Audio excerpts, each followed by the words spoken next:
બાબા કલમના બાદશાહ રાવતો ભીમરાવ. સુરત જિલ્લા અધ્યક્ષ હિતેશભાઈ ચૌહાણ આપણી વચ્ચે છે. તેમને હું રજૂઆત કરીશ કે એમનું મંતવ્ય રજૂ કરે.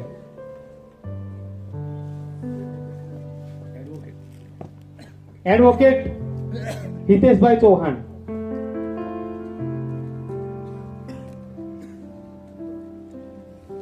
નમો બુદ્ધાય. જય ભીમ, જય સંવિધાન.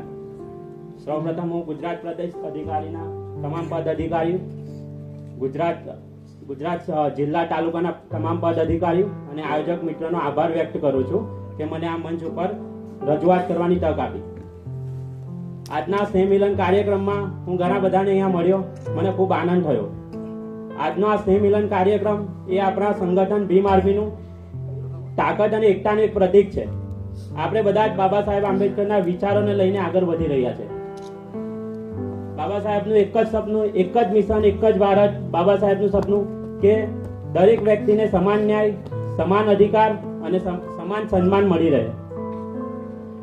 હમણાં રજનીકાંતભાઈએ કીધું, એમની સાચી વાત છે, હું સહમત છું એમની સાથે કે આપણે બધા સંગઠિત નથી.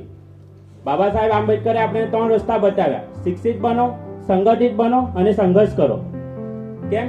જેમ આ 3 સૂત્ર છે એ આજના આપણા કાર્યકર્તા માટે ઘણી મહત્વના સૂત્ર છે.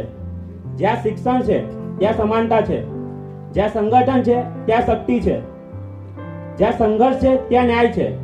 જો આપણામાં સંગઠન નહીં હશે તો શક્તિ પ્રદર્શન પણ નહીં થશે અને સંઘર્ષ પણ નહીં થશે અને ન્યાય પણ નહીં મળી રહેશે. એટલે ગુજરાત જિલ્લાના તમામ પદાધિકારીઓને મારી એક વિનંતી છે કે આપણે બધા સંગઠિત રહીએ, સાથે મળી અને ગુજરાતમાં ભીમ આર્મીને મજબૂત કરીએ.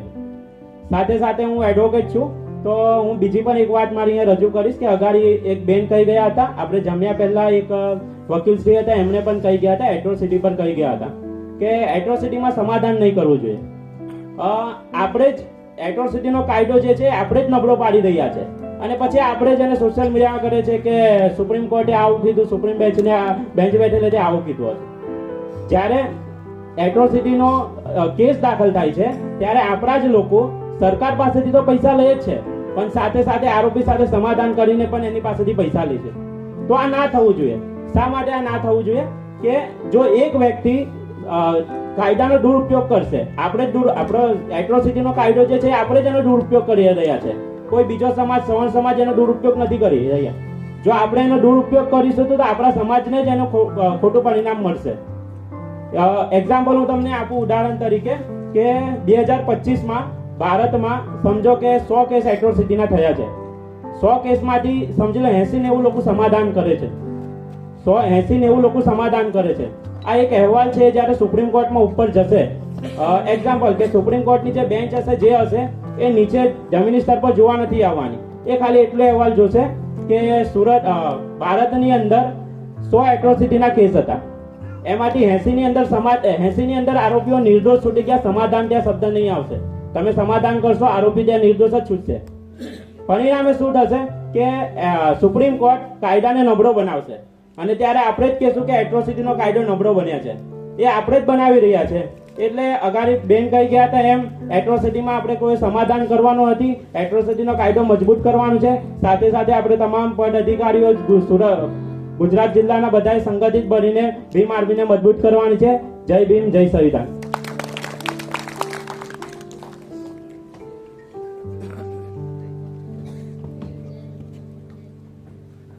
ખૂબ સરસ વકીલ સાહેબ. કાર્યક્રમને આગળ વધારીશું.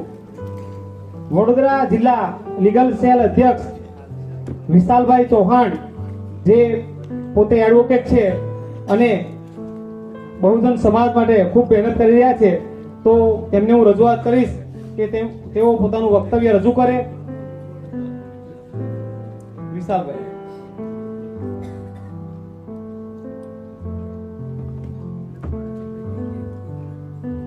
જય ભીમ, નમો બુદ્ધાય. આજનો જે કાર્યક્રમ રહ્યો એ ખૂબ જ સરસ રહ્યો. બધા અલગ અલગ વક્તાઓએ પોતાના અલગ અલગ વક્તવ્યો આપ્યા. હવે આખા કાર્યક્રમમાં વક્તાઓના વક્તવ્યમાં જે હાઇલાઇટ મુદ્દો રહ્યો, મહત્વનો મુદ્દો રહ્યો કે ભાઈ એટ્રોસિટી. દરેક વક્તાએ પોતાનું મંતવ્ય આપ્યું એટ્રોસિટી ઉપર.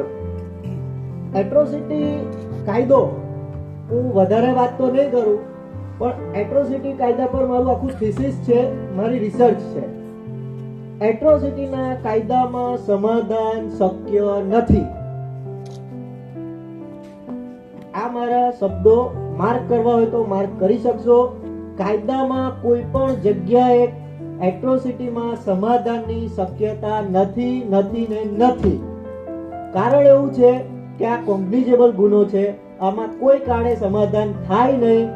આની અંદર કોર્ટની બહાર સમાધાન કરવું પડે અને કોર્ટમાં જઈને એવું બોલવું પડે કે અમારી સાથે ફક્ત બોલાચાલી થઈ હતી, જાતિગત કોઈ પણ પ્રકારનો ભેદભાવ થયેલો નથી. તો દરેક કાર્યકર્તાઓએ ધ્યાન રાખવાનું કે આવી કોઈ પણ એટ્રોસિટી થતી હોય તે પહેલા આ વસ્તુ થવાની છે કે નહીં, જે નરેશભાઈ અગાઉ વાત કરી હતી કે તમે પહેલા ચકાસો કે આ જે વ્યક્તિ જઈ રહ્યો છે એટ્રોસિટીનું નામ લઈને એ ખરેખર એ પાત્ર છે એટ્રોસિટીનો ઉપયોગ કરવા માટે કે નથી. કારણ કે છેલ્લે કોર્ટમાં તો એમ જ બોલવું પડે કે અમારી સાથે નથી થયું.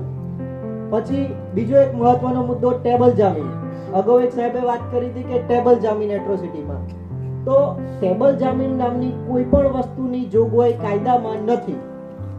કાયદાની જોગવાઈ એવી છે, સુપ્રીમ કોર્ટે Arnesh Kumar versus state of Bihar એના ચુકાદામાં સ્પષ્ટ એવું જણાવ્યું છે કે ભાઈ જ્યારે 5-7 વર્ષથી નીચેની કોઈ પણ કાયદો હોય, એટ્રોસિટી હોય, પોક્સો હોય, કોઈ પણ કાયદો હોય, એમાં 7 વર્ષથી નીચેની જોગવાઈ હોય તો તમારે એમાં પોલીસ પાસે સત્તા છે કે 41(1)D જૂના પ્રમાણે અને નવા પ્રમાણે 35 એની જોગવાઈ પ્રમાણે નોટિસ આપી આરોપીની અટક કરવાની નથી.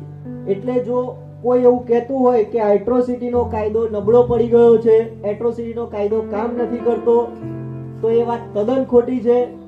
અભિમાન નથી કરતા, પણ હું વડોદરા જિલ્લા ટીમ ભીમ આર્મી અને ગેરંટી સાથે કહું છું કે વડોદરા જિલ્લાના અને શહેરના કોઈ પણ પોલીસ સ્ટેશનમાં આજે કોઈ પણને મોકલો, કોઈ પીએસઆઈ જો ના પાડે ફરિયાદ લેવાની. અમારા એક જ કાર્યકર્તાની જરૂર છે, ટીમને જવાની જરૂર નથી. આ અભિમાનની વાત નથી, આ ખરેખરની વાત છે કે વડોદરા શહેર જિલ્લાની અંદર કોઈ પણ પોલીસ સ્ટેશન એવું છે નહીં કે જેમાં જાય અને એવું તમે કહો. અને હા, અડધા લોકોને ખબર નથી કે આ ભીમ આર્મીનો કાર્યકર્તા છે કે કોનો છે. ખાલી જય ભીમ બોલે ને તો લોકો એમ કે છે આ જય ભીમ વાળા આયા ને હવે તો કરવી જ પડશે. આ તાકાત છે સંગઠનની. એટલે ફરિયાદ નથી થતી, પોલીસ નથી લેતી, એ બધી વસ્તુ છે જે જગ્યાએ છે એ છે. બાકી વડોદરા જિલ્લાની ટીમ તરફથી હું કમલેશભાઈ ધવન સાહેબને બાંહેધરી આપું છું કે તમારે એવી કોઈ ઇમરજન્સીમાં જરૂરિયાત નહીં પડે કે વડોદરામાં એટ્રોસિટી થશે ને અત્યાચાર થશે તો તમને ધક્કો ખાવો પડશે. અમે અમારી જાતને એટલી મજબૂત બનાવીશું અને તમારી સાથે ઉભા રહીશું. એટલે તમારે ત્યાં સુધી ધક્કો ખાવાની જરૂર નહીં પડે એ હું ગેરંટી આપું છું. તો હું મારી વાતને વિરામ આપીશ. એટ્રોસિટીના કાયદામાં જે સમાધાનો થાય છે એ આઉટ ઓફ કોર્ટ થાય છે, એની આપણે કાળજી રાખવાની જરૂર છે અને કાયદાને સમજવાની જરૂર છે. બીજા ઘણા બધા મુદ્દાઓ છે જેને પણ સમજવાની જરૂર છે. જય ભીમ, જય સંવિધાન.